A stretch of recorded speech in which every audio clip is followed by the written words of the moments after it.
எதிர்மறை சக்திகள் மனிதனுக்கும் அல்லது ஒரு இடத்துக்கும் அதிகமான தாக்கத்தை ஏற்படுத்தும். ஆத்மீக, மாந்திரீக, சூனியம், திருஷ்டி, கிரகதோஷம் போன்ற இவையெல்லாம் குடும்பத்தில் சண்டை சச்சரவையும், நோய் நொடிகளையும், மன சோர்வையும், வேலை இழப்பு, சதா நஷ்டம் போன்ற பல விஷயங்களை ஏற்படுத்துது. இதை ஒரு 5 விஷயமாக நம்மளுக்கு பாதிக்கும். ஒன்று, முதல்ல சூன்யம் அப்படின்னு சொல்லுவாங்க. எதிரிங்க அல்லது போராமை குணம் கொண்டவங்க நம்மளை பலவீனப்படுத்துறதுக்கு செய்யக்கூடிய ஒரு யுக்தி.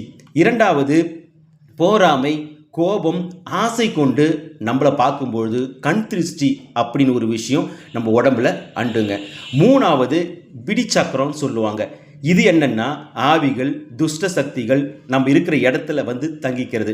இதனால் அதிகமான கோபம், திடீர் பயம், தனிச்சு இருக்கிறது, அடிக்கடி தூக்கம் போல பல பிரச்சனைகளை இது ஏற்படுத்துது. மூணாவது, கிரக தோஷம். ஜாதகத்தில் சனி தோஷம், ராகு கேது தோஷம், குரு சந்திர அஷ்டம தோஷம் போன்ற விஷயங்கள் இருந்தால் நம்ம உடம்புல இந்த எதிர்மறை ஆற்றல் அதிகமாக வந்து சேரும். நாலாவது, நம்ம இருக்கக்கூடிய வீடு. அந்த வீட்டில் எதிர்மறை ஆற்றல் அதிகமாக நிறைஞ்சிருக்கு அப்படின்னா திடீர் நோய், வீடு வீணாக காணப்படுறது, பயங்கர கனவு வர்றது, முடிவில்லா பிரச்சனைகளை கொண்டு வந்து சேர்க்குங்க.